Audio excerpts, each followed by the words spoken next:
David Shultz. He's a professor of political science at Hamline University in Minnesota. Really great to have you back, David. I want to first start by getting your reaction to that congressional testimony that is really sort of an indictment of the AG Bill Barr's involvement and the role that he's been playing with the Justice Department. I'm going to say it's both shocking and not shocking at the same time. Shocking in the sense that the Attorney General's office in the United States and in general the Department of Justice doesn't represent the President of the United States. It represents the United States government, and it has a long tradition of being independent. And so in one sense, it's shocking what we're seeing here, that it seems to be from this testimony very partisan. But on the other hand, this is a pattern that we're seeing in the Justice Department going back to, perhaps, the early days of the Trump administration, politicizing justice, politicizing the investigation of Russian potential interference in the U.S. elections. And so in that sense, this confirms a lot of what we've already known. When you look at Roger Stone, when you look at Mike Flynn, what does all of this amount to? Well, it's significant. I should say that this is the most politicized the Justice Department has been since the Nixon administration back in the early 1970s, where the Justice Department back then under Attorney General John Mitchell, they maintained an enemies list where Nixon used the Justice Department as a way of harassing enemies.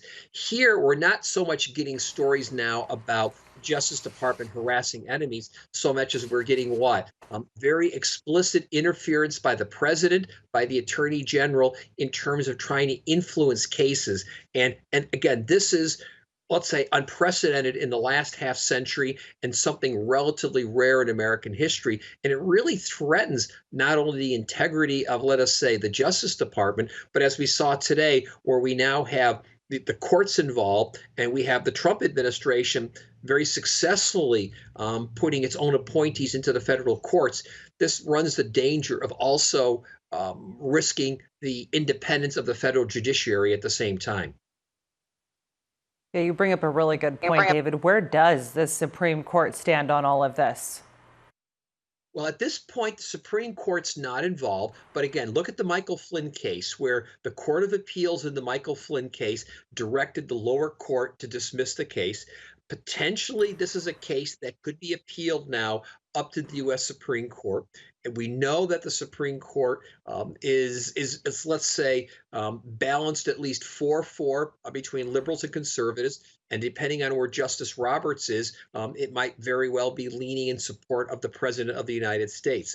So again, reiterating a point I made before, potentially this is implicating the independence of the federal courts. And if the Supreme Court were to get involved, it will be really interesting to see how they view this issue in terms of are they going to get ensnared, if I could use that word, into this politics that's going on. David Shultz, it's great to have you back on. We really appreciate your analysis.